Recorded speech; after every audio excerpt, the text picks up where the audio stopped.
अस्सलामु अलैकुम वरहमतुल्लाहि वबरकातुह। मुहतरम नाज़रीन व सामिईन, आज मेरी गुफ्तगू का उन्वान है कि शादी में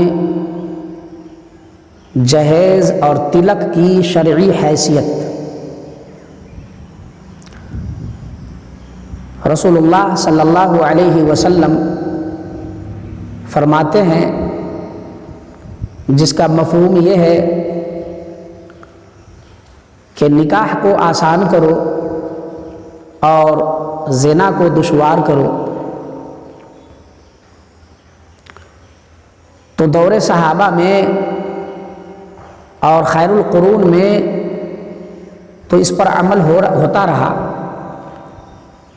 उसके बहुत बाद तक इस पर अमल होता रहा, हत्ता कि आज भी चंद लोग हैं अल्लाह वाले जो ये काम करते हैं, उस पर अमल करते हैं। लेकिन आम तौर पर अक्सर लोग शादी को महाल बना दिया, दुश्वार बना दिया, जिसकी वजह से ज़िना आसान हो गया और शादी मुश्किल से मुश्किल तरीन हो गया, बिल्कुल दुश्वार हो गया। और ये क्यों हुआ? ये हम सब की वजह से हुआ। शादी में आप दीन तारीख के नाम पे 40-50 लोग जाते हैं, शेरनी सलामत के नाम पे 30-40 लोग जाते हैं, उसके खर्च देख लीजिए, फिर इनमें कपड़े वगैरह का खर्च देख लीजिए।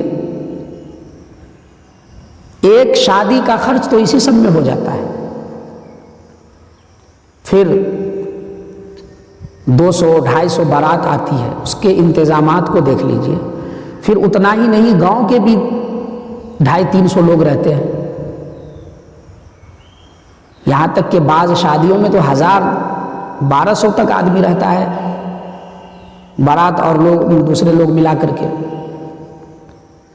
तो ये शादी आसान कैसे हुआ? शादी अपनी अपनी हैसियत के हिसाब से आसानी पैदा करें शादी में।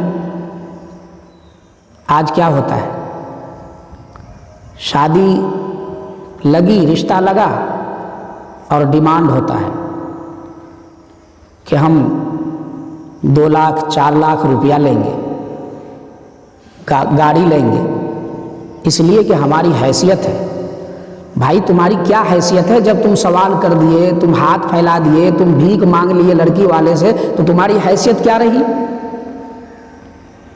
क्या तुमने रसूलुल्लाह सल्लल्लाहु अलैहि वसल्लम की ज़िंदगी को नहीं देखा कि रसूलुल्लाह सल्लल्लाहु अलैहि वसल्लम अपनी 4 साहबजादियों की शादी की? किसी एक में जहेज या तिलक दिया, या आपने किसी से तिलक लिया? या दौरे सहाबा और खैरुल कुरून में इसकी मिसाल मिलती है? नहीं मिलती है। फिर हम और आप क्यों करते हैं? हम और आप क्यों करते हैं? इस पर कभी गौर किया? क्या लड़की इतनी मायूब, इतनी गिरी हुई हो गई कि आप नगद लेंगे फिर शादी करेंगे? अल्लाह की लानत आप पर नहीं पड़ेगी? रसूलुल्लाह सल्लल्लाहु अलैहि वसल्लम की बद्दुआ आप पर नहीं पड़ेगी? आप कहीं के रहेंगे? यकीनन नहीं रहेंगे। हमने देखा है, एक मौके पर एक आदमी के यहाँ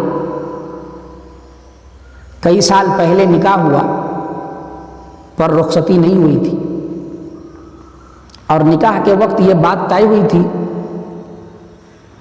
कि हम कुछ भी नहीं लेंगे, सुन्नत के तरीक़े पे शादी रुखसती करके ले जाएंगे। लेकिन जब रुखसती का वक्त आया तो डिमांड हुआ लड़के के गार्जियन की तरफ से कि हमें गाड़ी चाहिए, हमें गाड़ी चाहिए, गाड़ी नहीं मिलेगी तो रुखसती नहीं होगी। अब बेटी वाला तो मजबूर, गांव वाले को बैठाया और सख्ती से लड़के वाला ने कह दिया कि अगर ये हमको गाड़ी नहीं मिलेगी तो रुखसती नहीं ले जाएंगे हम, यहाँ तक कि छोड़ देंगे लड़की को। तो गांव वाले समाज के लोगों ने समझा कि मामला बिगड़ जाएगा, तो गांव वालों ने मिलकर चंदा किया, चंदा करके उसको गाड़ी खरीद के दिया। फिर जाकर लड़की की रुखसती हुई। फिर ऐसा भी हुआ कि वो गाड़ी भी नहीं रही और लड़के भी उसी गाड़ी से उसकी मौत हो गई, 2 लड़के की एक्सीडेंट हो गई। ये एक मिसाल दिया मैं, इतनी बहुत सारी मिसालें हैं जो आपको समाज में मिलेगा। एक जगह मैं भी था, बारात की बातचीत चल रही थी।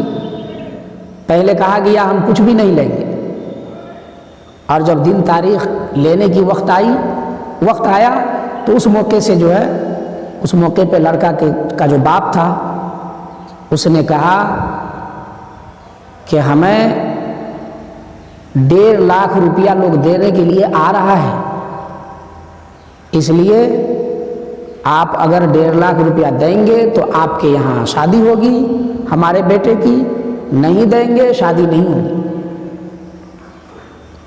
और वो वालिदैन गरीब, लड़की का बाप गरीब, कहाँ से लाएगा पैसा?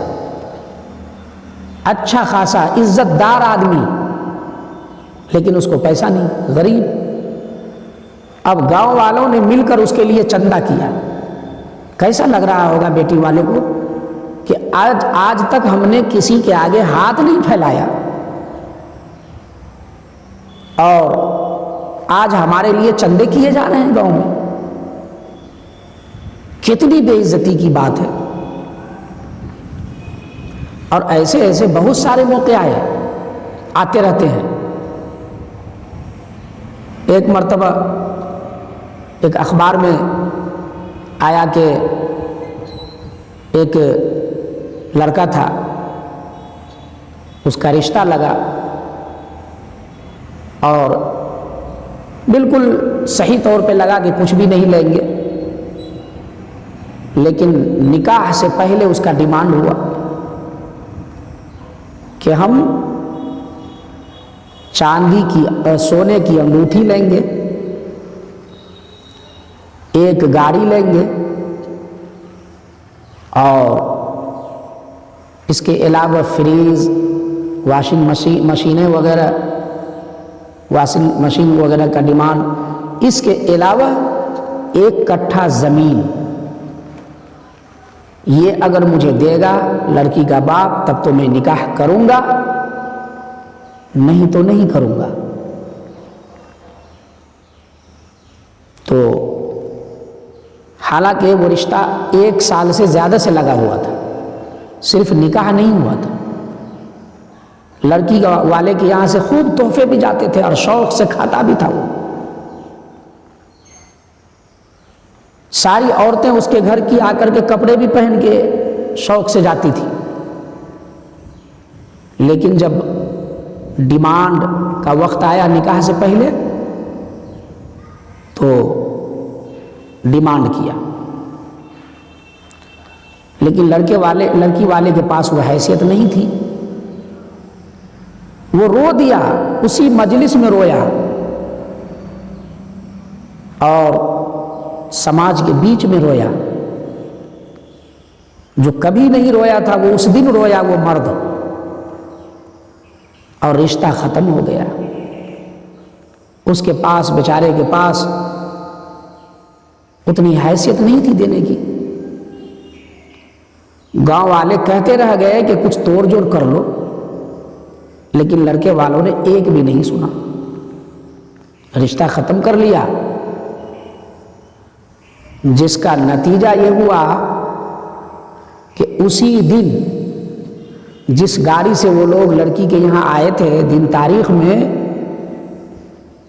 उसी गाड़ी से वापसी हो रही थी, उस गाड़ी का एक्सीडेंट हुआ। अल्लाह की शान, किसी को कुछ नहीं हुआ, सिर्फ लड़का के अब्बू और उसका भाई बैठा हुआ था, उस दोनों के सर में चोट आया और वो हमेशा के लिए माजूर हो गया। कुछ दिनों बाद लड़का भी पागल हो गया, कोई काम का नहीं रहा। तो लड़की वाले को सताने का खमियाजा अल्लाह निकाल देते हैं, और ये अल्लाह की तरफ से अजाब होता है लड़के वालों के लिए। और जो लोग तिलक लेकर के या मुंह मांगा जहेज लेकर के शादी करते हैं, क्या वो भी रह पाता है? इधर से पैसा आता है, उधर चला जाता है। अच्छे अच्छे लोगों को देखिएगा, अपने आप को दीनदार कहेगा, लगेगा दौरे सहाबा का आदमी है, लेकिन जब शादी का वक्त आएगा तो उसका ऐरहन देखिएगा। वो डिमांड तिलक का 4-4 महीने जमात में लगा के आया है, मेरे सामने में वो डिमांड किया। हम लोग जब पढ़ते थे उस वक्त एक साहब थे, अभी भी हैं वो जिंदा। बचपन में हम लोग देखते थे कि नमाज में वो दुआ करता था और उस दुआ में खूब रोता था, और अल्लाह और उसके रसूल की जब बात आती थी तो वो कलेजा फट जाता था उसका, खूब रोता था। हम लोग समझते थे माशाअल्लाह ये बड़ा नेक है। लेकिन जब उसके बेटे के शादी का वक्त आया, इत्तेफाक से मेरे गांव में शादी हुई उसके बेटे की, उसको मैंने देखा कि उसने लड़की वाले से डिमांड किया पैसे का। उसके गांव वाले कहते रह गए कि ठीक है ये सब मत लो, तुम नमाजी हो। है हम नमाजी हैं तो क्या होगा, हम सब कुछ छोड़ते रहे तो अच्छा कुछ कम कर दो, 20,000 भी कम कर दो उसमें से। नहीं, कुछ भी नहीं करेंगे, करना होगा तो करेंगे, शादी में तो नहीं होगी। 1 रुपया भी नहीं छोड़ा और तिलक लिया और बेटे की शादी कर दी। वो नमाज किस काम की, वो दुआओं में रोना किस काम का? क्या अल्लाह आपसे खुश हो जाएंगे? इस तरह के भी लोग हैं जो दीन के चोला ओढ़ता है और वो भी लड़की वालों से भीख मांगता है। इसलिए शर्म कीजिए अल्लाह से, शर्म कीजिए रसूलुल्लाह से, और छोड़िए इन चीज़ों को। ए दुनिया वालों, छोड़ दो आदत जहेज की, अच्छी नहीं ये लगती रिवायत जहेज की। सबसे बड़ा जहेज है ए दोस्तों दुल्हन, अब इससे बढ़ के क्या होगी कीमत जहेज की। अल्लाह ताला हम सबको अक्ल सलीम अता फरमाए और दीन पर अमल करने की तौफीक अता फरमाए। आमीन।